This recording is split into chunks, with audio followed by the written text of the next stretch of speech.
Welcome everyone, Tactical Ish here. Today we have a spectacular battle on the Ladies Quest tournament between Cool Umbrella as the Lizardman and Alfredino as the Beastman. Yes, I know I showcased another Beastman battle earlier, but this is an incredible battle with some impeccable micro from the players, so we'll be doing it again with some top tier gameplay. Now, for the army builds here, the Lizardman is going for a rather skirmishy build with a ton of skink skirmishers and javelins, and then in the skies, a bunch of Pterodon riders for even more skirmishing firepower.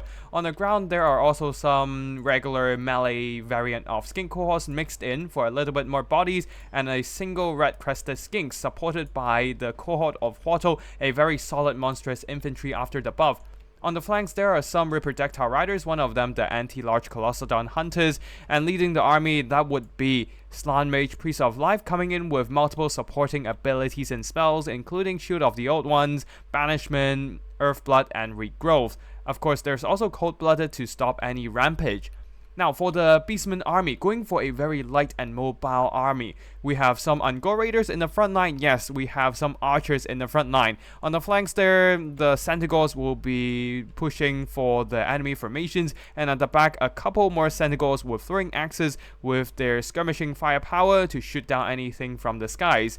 Now, for the backbone of this army, a couple Bestigor herds. They are a little slower, but then there are some very hard-hitting and rather swift and agile Minotaurs, one with great weapons, the other with shields, and is the Butchers of Kalkengard that has terror and also self-heals with that regeneration trait. The Lord Choice is a great bray-shaman of wild on his Tuskor chariot, a very solid pick, as his Traitorkin spell is very effective against the dinos of Lizardman. Now let's get the battle started and I'll show you what I mean by top tier gameplay. Now buckle up ladies and gentlemen, cause this is gonna be a fast-paced battle. For the Lizardman here, going skink spam is a rather common tactic these days because how cost efficient these little infantry are. Skink javelins with the right targets can dish out some devastating damage, especially the Minotaurs at the back there.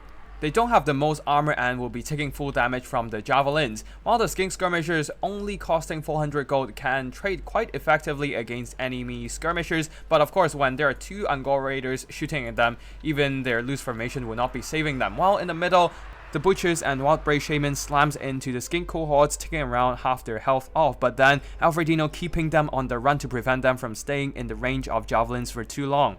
On the side there, also Centaurs slamming into the skink skirmishers who are already softened up by the Ungor Raider fire, while the Bestigors will be following up to pin down the pursuing skink cohorts with Javis. The Bestigors on the other side are doing a similar push, keeping the flanks of the Beastman army secure and allowing all the mobility to continue their cycle charge. For example, the Centaurs will be moving in to charge the skinks on the flanks.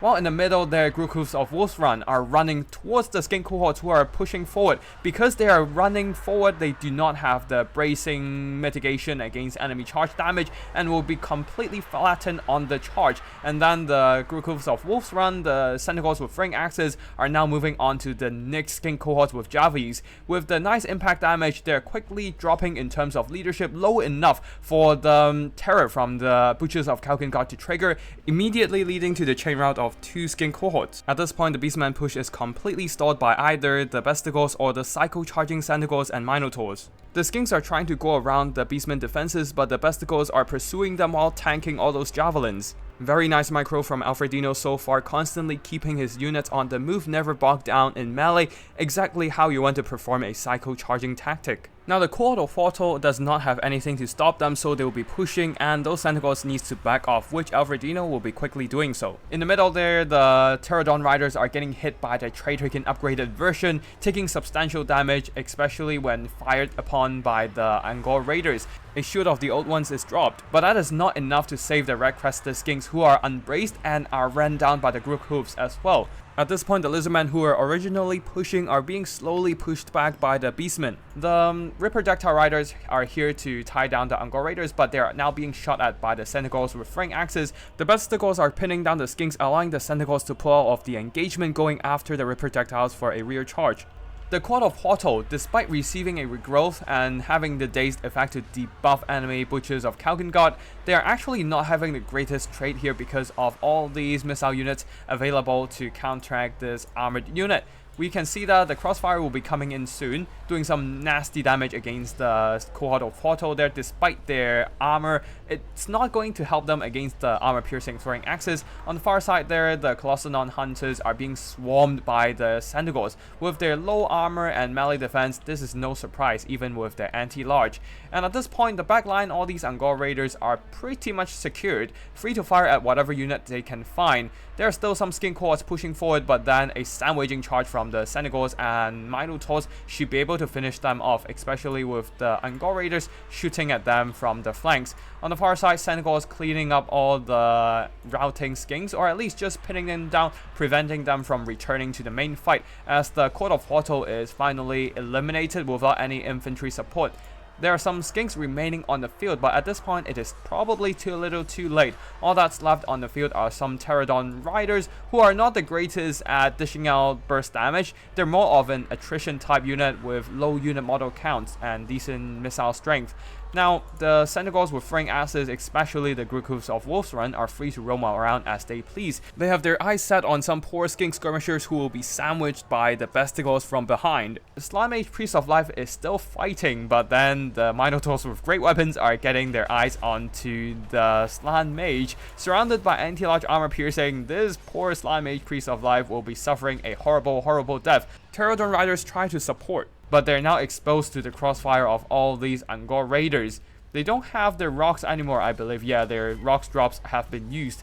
And now all they can do is just take damage from the overwatching fire. Army losses is hit, and victory shall belong to the Psycho-charging Beastmen. A great game from both Cool Umbrella and Alfredino. Of course, Cool Umbrella is a great player, but this time Alfredino seemingly countered his skink spam build entirely, as if predicting Cool Umbrella's playstyle, using the Sentinels, the Minotaurs, exploiting the weaknesses of the skinks, which are their weakness to charge impact damage due to their low mass, low armor, and low HP. So even the Sentinels with throwing axes were able to wreck them if they're not braced. And Alfredino throughout the entire game has not dropped his micro, keeping his units on the run, denying Cool Umbrella from targeting his key units, the Sentinels, the Minotaurs, with the Javelins and Blow Dots. At the same time, the Angkor Raiders are providing some vital fire support there, keeping the Pterodon Riders honest, and that allows the Sentinels to achieve maximum damage throughout the entire front line, especially the Grookhooves running down the skink cohorts, running down the Red Crested, earning some solid value throughout the game, while the Bestigals successfully pinned down the skinks on the flanks, securing the sides of the formation, giving 2 anchor points for the mobility to work around. And as a result, the mobility forces got some really solid value. Even the Great bray-shaman of Wild Magic with the Overcast Traderkin got some solid damage as well. On the other side, the Lizardman, unfortunately here being countered by this Beastman mobility spam. The Court of Portal did some good damage, but still not able to recover their cost, while the Pterodon Riders being targeted hard by the Traderkins and the Angkor Raiders suffered heavily in this battle. The Skinks absolutely destroyed, trashed by the constant cycle charging, as they are a rather fragile unit. So overall, a very impressive tactic pulled off by the Beastmen here. Sure, it seems that this is rather one-sided on the Beastmen, but I assure you, this requires some top-tier micro to actually pull off. If I play this build, I will definitely botch the cycle charging with some of my units forgotten in the middle of a charge, then being shot up by the javelins and skirmishers and whatnot. Just like all other high mobility builds, usually a rather high risk, high reward scenario. Anyways, that's all for today's battle. I hope you all enjoy it, and if you want to see more Total Warhammer multiplayer action, be sure to subscribe to my channel. That's it for today, and thank you for watching. I'll see you in the next one. Tactical Lich, signing out.